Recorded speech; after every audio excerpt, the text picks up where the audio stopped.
네, 트럼프 미국 대통령 공습을 재차 연기하면서 이번 주말이나 다음 주 초까지로 시한을 언급했습니다. 공습 경고와 경제 제재 카드로 연일 이란을 압박하는 모습인데요.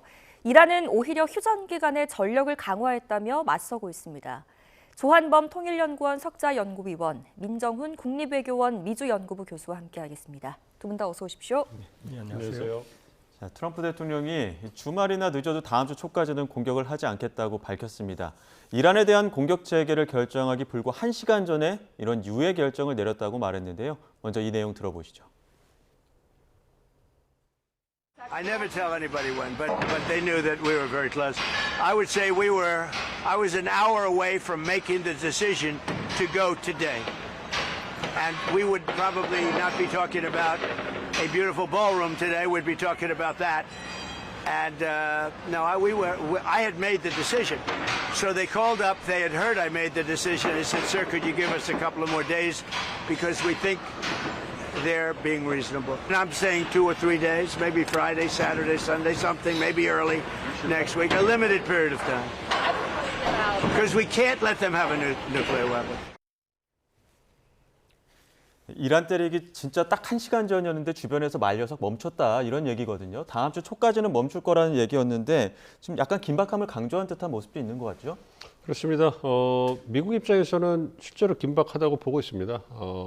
이란은 생존을 위해서 버티기 때문에 시간을 좀 더 가질 수 있지만 미국은 중간 선거가 이제 11월이고 그리고 지금 전쟁이 멈춰도 그것이 미국 경제에 가져올 파장이 몇 달은 또 지속될 가능성이 있기 때문에 그런 부분에서 시간이 없죠. 미국 입장에서는 전쟁을 끝내는 게 생존의 문제가 아니라 정치 경제적 문제이기 때문에 이제 결단을 내릴 때가 왔다고 보고 트럼프 대통령이 시간이 없습니다. 그래서 미중 정상회담이 뭔가 그 협상 재개를 위한 변곡점이 되어줄 건가, 될 수 있을까 그런 부분에 좀 기대가 있었는데 아직까지는 중국의 역할이 그리 적극적이지 않아 보이고요. 그렇기 때문에 트럼프 대통령도 이제 협상을 마무리하고 그 전쟁을 끝내기 위한 대안을 찾아야 된다. 그것이 이제 군사작전 재개로 이제 무게가 실리고 있는 상황이었고, 그래서 그 전쟁이 다시 재개될 거로 저도 개인적으로 예상을 했는데요.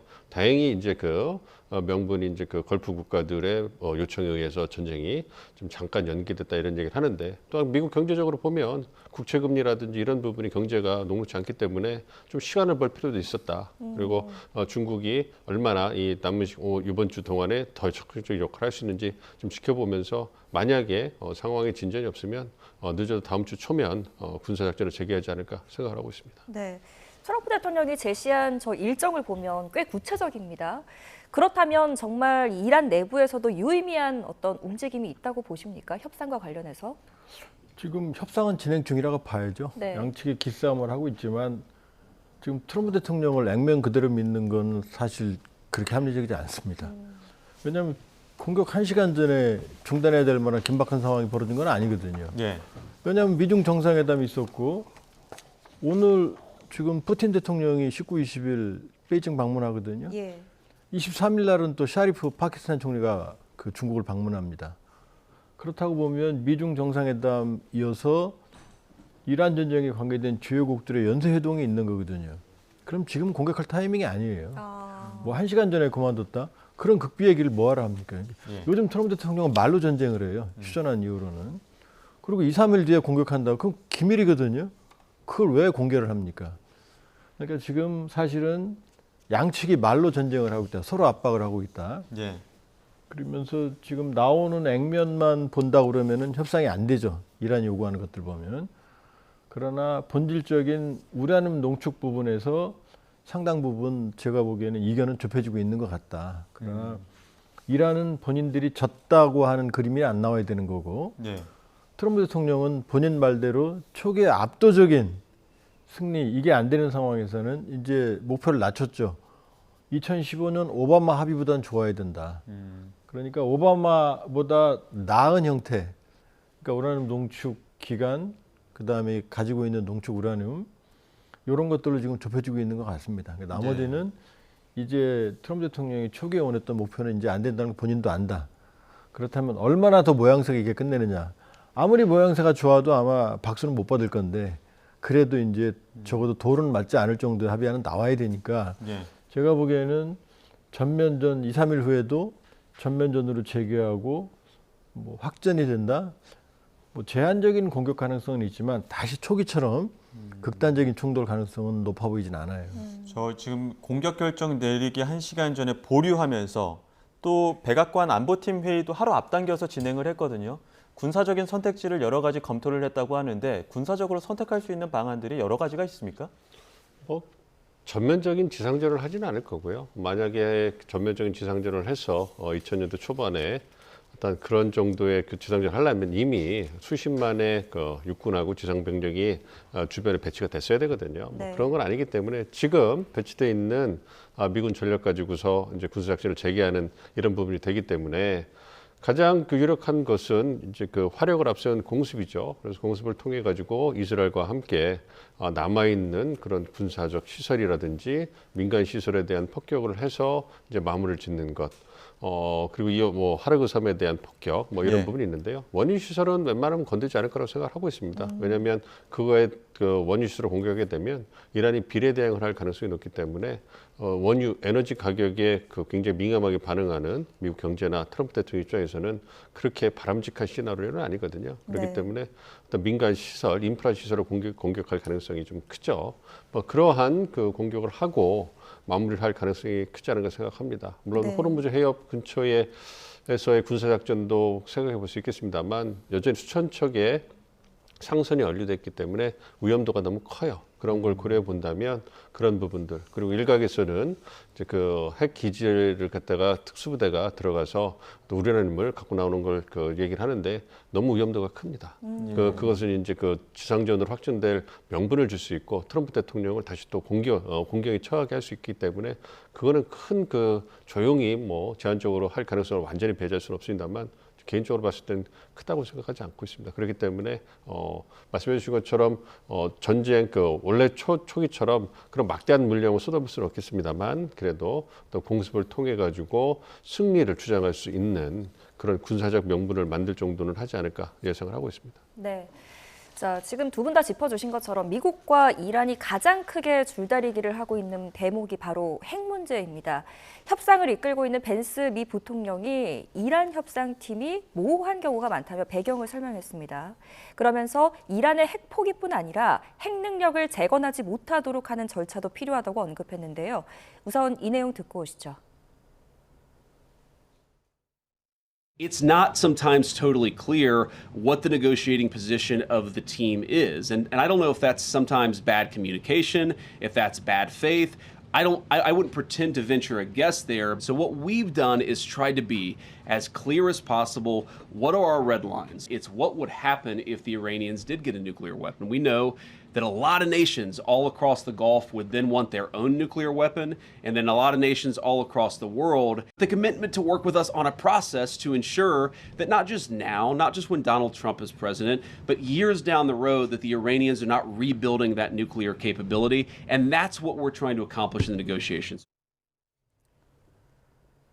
네, 벤스 부통령, 그러니까 두 가지 정도를 이야기한 것 같습니다. 트럼프 대통령이 이제 날짜를 박아서 압박을 했다면 벤스 부통령은 미국의 레드라인이 무엇인지 그것이 바로 이제 핵무기 포기라는 것을 밝혔는데요. 지금까지 저건 원래 이제 미국의 원칙이었지 않습니까? 근데 더 나아가서 핵 그 능력을 이제 재건하는 그런 능력까지도 모두 없애야 한다 이런 절차까지 말을 했습니다. 그렇다면 협상은 더 어려워지는 거 아닙니까? 지금 벤스 부통령은 이란 측의 혼선을 얘기하는데 지금 본인이 혼선을 얘기하고 있어요. 왜냐하면 이란이 핵무기 가지지 않는 게 레드라인이다. 이란은 핵무기 가진다고 얘기한 적 없습니다.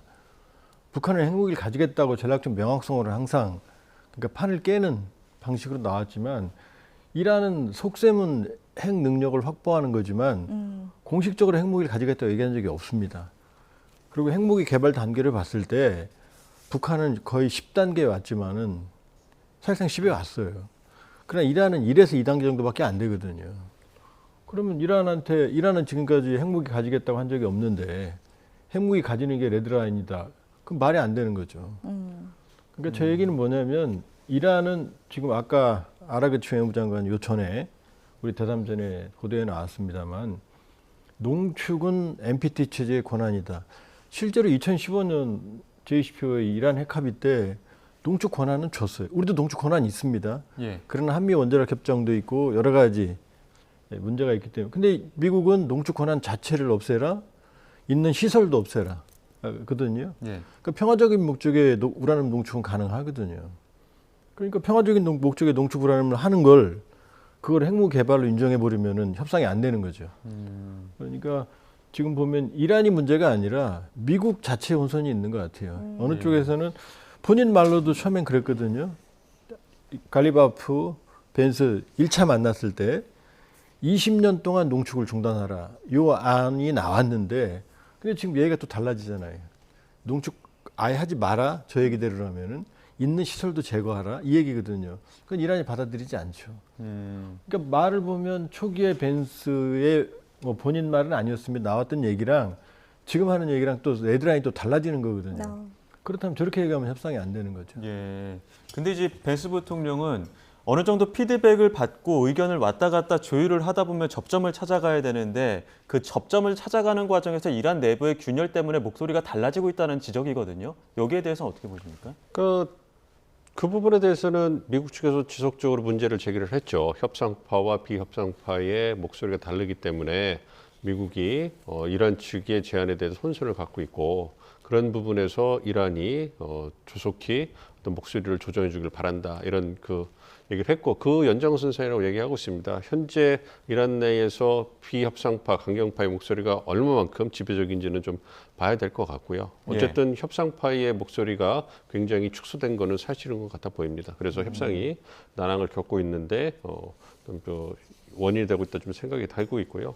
그리고 이제 그 벤스 부통령이 얘기하는 그 레드라인을 봤을 때 핵무기를 포기해야 된다. 뭐 얘기를 하잖아요. 그거는 이제 미국 측이 이란 측에 대한 불신을 보여주는 거예요. 그러니까 그거와 더불어서 얘기한 것이 트럼프 재임 기간뿐만 아니라 그 이후에도 수년간 이제 그 핵 능력을 재건할 수 없는 그런 보장을 이제 그 절차를 통해서 마련해야 된다 이런 얘기를 하잖아요. 그게 이제 말씀해 주신 20년이냐, 10년이냐, 25년이냐 우라늄 농축 권한 이 얘기가 되는 건데 미국 측이 불신을 갖고 있는 그거죠. 현재 갖고 있는 60%의 440kg 이제 우라늄 농축된 우라늄이라든지 우라늄 농축 기술이 언제든지 핵무기급으로 갈 수 있는 90% 이상으로 갈 수가 있다. 그렇기 때문에 그 부분에 불신이 있기 때문에 핵무기를 포기한다는 이런 부분에 대해서 명확하게 다시 한번 얘기를 하고 그리고 최소 미국이 트럼프 대통령이 원하는 20년 동안 우라늄 농축을 권한을 갖다가 그 포기를 해라.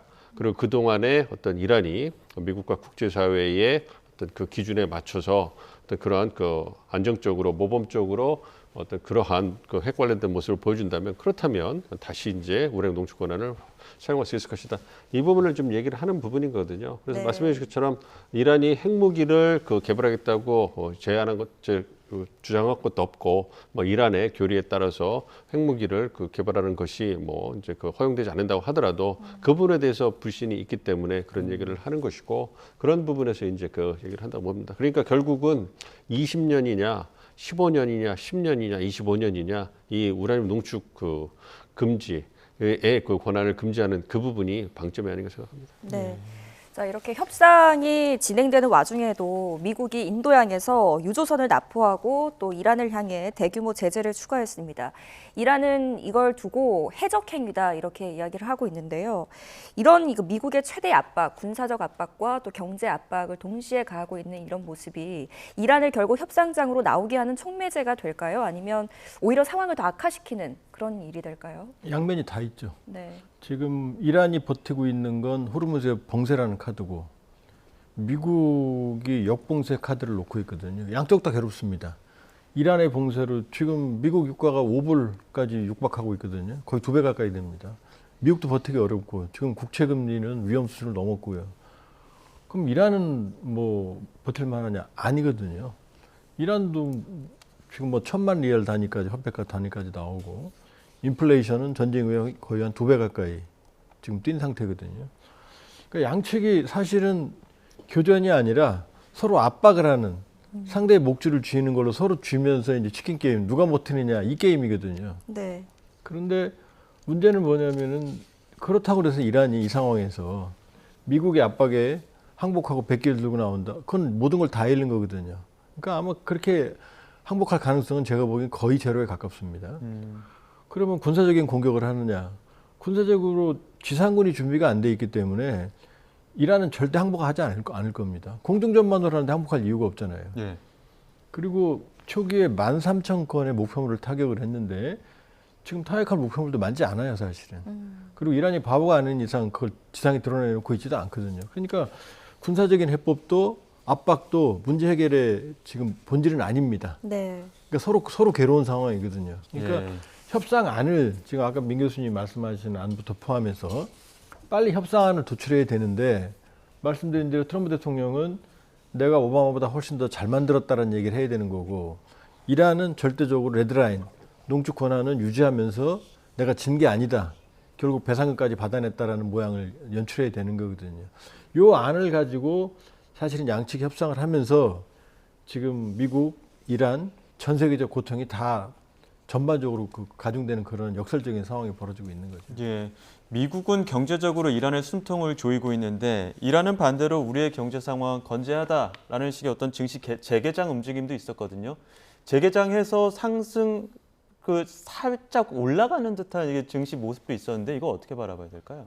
그거야 뭐 그냥 보여주기 퍼포먼스 아니겠습니까? 예. 지금 전시 경제에서 증시가 제대로 정상적인 장이 운영될 거라고 기대하는 사람은 거의 예. 드물 것이고요. 그만큼 경제적으로 여유가 있다는 걸 보여주기 위한 정치적 퍼포먼스라고 생각을 합니다. 예. 그리고 휴전이 오래 지속되기 때문에 이제 그 민심의 어떤 동요도 이제 그 대비를 해야 되기 때문에 그러한 대내적인 메시지가 아닌가 좀 생각을 하고 있습니다. 그래서 그런 부분에서 보여주는 거고요. 이란도 생존을 하고 있지만 경제가 얼마나 어렵겠습니까? 전시 경제를 하고 있고. 그런 부분에 있어가지고 어렵지만 말씀해 주신 것처럼 뭔가 좀 체면을 차리면서 출구를 찾아야 되는데 그 부분에서 체면을 차리려고 너무 그 문턱을 높이고 있는 상황이기 때문에 제가 그 제3자 입장에서 볼 때는 너무 지금 강경하게 나가고 있다. 뭐 그런 생각을 지울 수가 없습니다. 예. 네. 자, 이런 가운데 이란군의 대변인이 대놓고 우리 휴전 기간 동안 전력 강화했다 이렇게 주장을 하고 있습니다. 자, 그렇다면 정말 이 미국과 이스라엘이 추진했던 휴전 기간 동안 이란이 정말 보강을 하는 시간이었다면 이거 정말 실패한 외교가 아닌지 또 궁금하고 또 이란이 지금 만약에 전쟁이 재개된다면 새로운 수단을 도입해서 쓰겠다라고 얘기를 하고 있거든요. 이 새로운 수단은 어떤 걸 가리킬까요? 지금 최악의 시나리오는 너무나 많습니다. 왜냐하면 지금 의도했든 안 했든 이란도 놀라고 전 세계가 놀라는 게 바로 호르무즈의 봉쇄 카드거든요. 아마 이란도 놀랬을 거예요. 효과가 이렇게 클지. 본인들의 그렇죠. 조치에 놀랬다고. 예. 왜냐하면 미국이 지금 쩔쩔매고 있거든요. 사실 호르무즈 봉쇄 카드로. 근데 여기에 또 하나 트럼프 대통령이 사실은 얘기한 것 중에 이제 트럼프 대통령이 말을 너무 많이 해서 매를 버는 경향이 있어요. 그게 뭐냐면 걸프국들이 1시간 전인데 걸프국들이 막았다. 그 얘기는 뭐냐면 걸프국들이 전쟁을 원하지 않는다는 걸 드러내 준 거거든요. 그러니까 호르무즈의 봉쇄와 관계된 또 하나의 카드는 걸프국들의 인지를 합니다. 그러니까 일단 바라키 원전 같은 경우 바로 아랍에미리트 건너편에 이란과 100km 정도밖에 안 돼요. 위치가. 예. 대한 미사일로 단거리 미사일로 타격이 가능하거든요. 우리가 져준 거죠. 사기가. 여기가 일단 공격을 받았단 말이에요. 원자로는 이상이 없습니다. 이게 의미하는 뭐는 뭐냐? 그게 터지면 아랍에미리트는 사람 살 수가 없게 됩니다. 예를 들면 원자로. 그러니까 이 전쟁이 확전이 되면 이란은 그 카드가 있는 거죠. 주변국을 시설들을 때리는 거죠. 유전 시설도 있지만 바라키 원자로도 있고 더 이제 아킬레스건 중 하나가 뭐냐면은 담수화 시설입니다. 아랍에미리트 같은 경우는 이 쓰는 물의 90%를 바닷물을 담수화해 쓰거든요. 예. 그걸 때리면 한 달이면은 한 달도 안 걸릴 거예요. 아랍에미리트 전체가 마비돼 버리는 거죠. 그러니까 지금 호르무즈 해협 봉쇄 지금 다니고는 부분적으로 있습니다. 여기에 무차별적인 기뢰를 깔아버리면 이건 대책 없습니다. 전쟁 끝나도 몇 달 동안 봉쇄되거든요. 예. 그다음에 주변국에 인지라가 있습니다. 그다음에 또 바브 엘만데브 해협, 홍해 쪽 여기도 지금 후티가 말만하지 지금 안 움직이고 있거든요. 예. 여기가 움직이면 여기도 또 골치 아파집니다. 또 하나 마지막 카드는 이제 테러죠. 테러는 지금 전 세계 시아파가 한 2억 명쯤 되고 파키스탄 같은 경우는 한 4천만 있거든요. 네.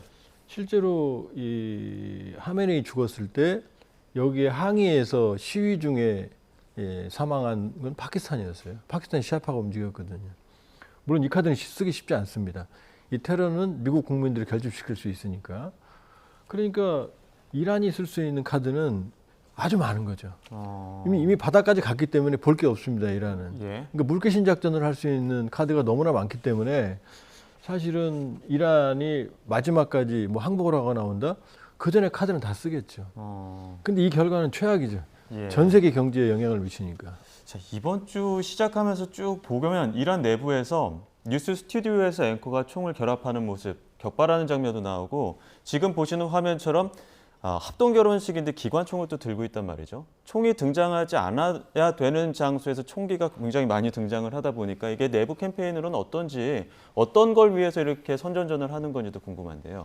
내부 결속을 강화하는 거죠. 그래서 절대 항복하지 않고 항전을 할 거고 정말로 최악에는 순교하겠다. 뭐 이런 부분에 대해서 정신교육을 하는 뭐 이런 부분이 된다고 볼 수가 있는 거죠. 그러니까 말씀해 주신 것처럼 이란은 생존을 위해서 버티는 거기 때문에 쓸 수 있는 카드가 많이 남아 있어요. 그래서 그 부분에 있어서 국민이 어렵더라도 그렇게 신경 쓰지 않는 정부이기 때문에 그렇게 갈 수 있습니다. 뭐 그래도 불구하고 이제 그래서 이제 전쟁에 승리할 수 있다고 호언장담을 하고 있는데 뭐 그것의 전제는 제가 봤을 때는 미국도 똑같이 생존을 위해서 전쟁을 해야 되는 그런 가정이 있는 거거든요. 근데 말씀드린 것처럼 미국은 생존을 위해서 전쟁을 하는 게 아니에요. 정치 경제적인 목표가 있는 것이고 만약에 군사작전을 재개한다면 그렇다면 전쟁 초기에 내세웠던 체제 전복이라든지 핵무력 포기, 뭐 미사일 전력의 무력화 이런 부분이 목표가 되지 않을 거예요.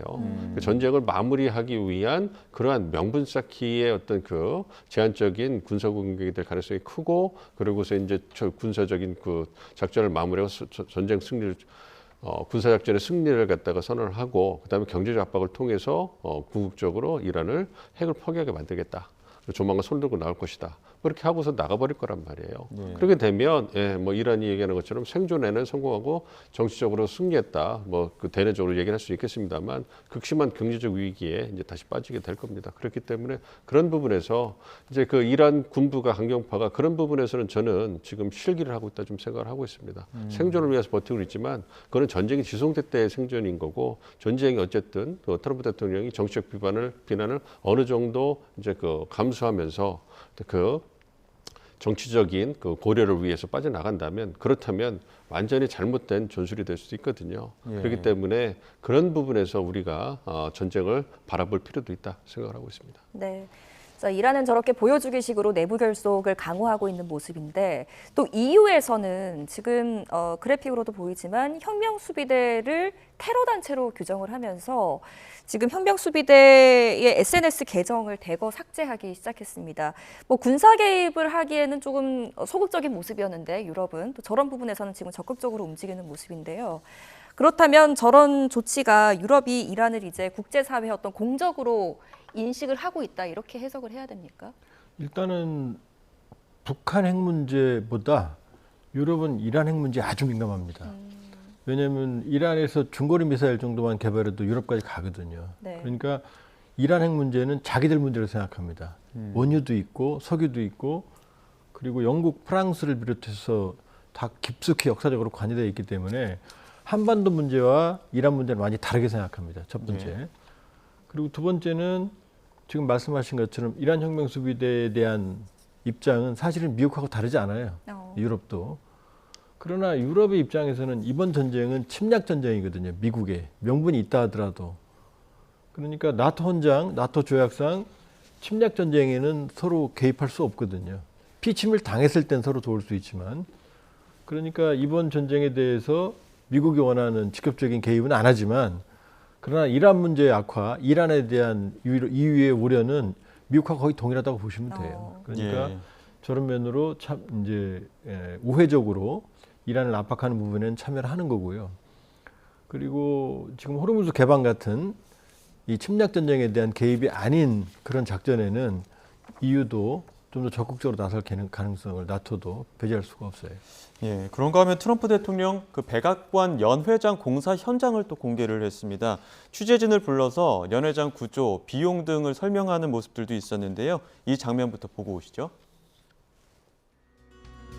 So we have this, and if you take a look at this section, this is the different facade. So this is a Greek. More or less, it comes out of Greece. This is the ultimate facade for Greece because it's made out of, the sidewalls are steel, impenetrable steel, and also impenetrable glass. The glass is approximately 4 inches thick, and yet it's amazing. You can see through it as though it didn't exist. It's amazing. So all of this was paid for by myself.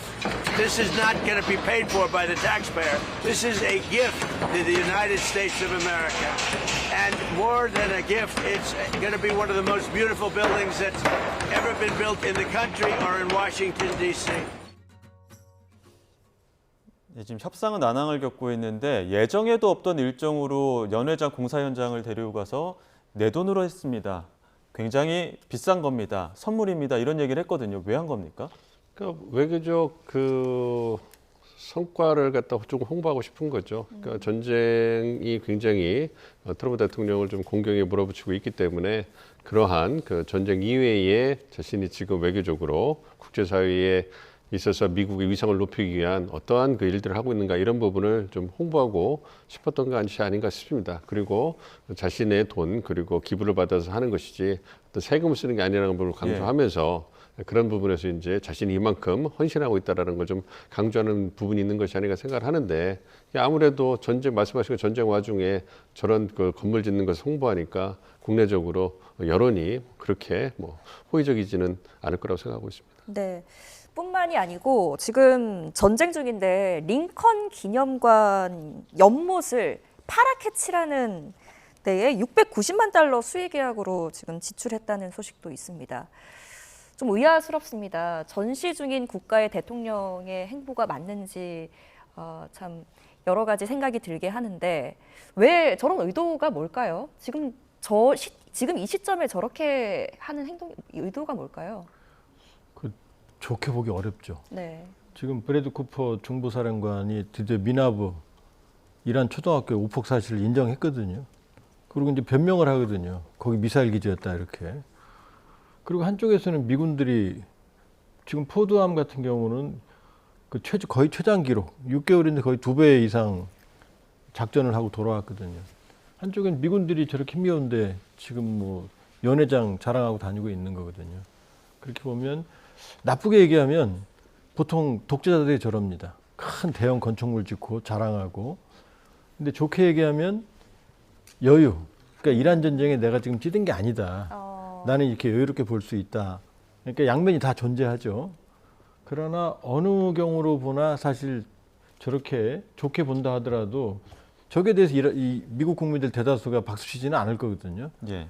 그렇게 보면은 트럼프 대통령의 특징을 보면은 주변보다는 자기 생각, 자기 고집 이쪽에 매몰된 행동을 하는 경우가 많아요. 결과적으로는 그러니까 비즈니스맨 방식의 특징입니다. 결과만 좋으면 좋다 이거거든요. 네. 그런데 정치는 그게 아니라 과정에서 의미와 가치가 있거든요. 근데 그렇게 보면 트럼프 대통령의 이코노믹 리더십하고 우리가 봐왔던 미국 대통령 폴리티컬 리더십, 정치적 리더십하고의 좀 차이를 볼 수 있다 이렇게 봐야죠. 네, 알겠습니다. 여기까지 듣겠습니다. 지금까지 조한범 통일연구원 석좌연구위원, 민정훈 국립외교원 미주연구부 교수 두 분과 함께했습니다. 고맙습니다.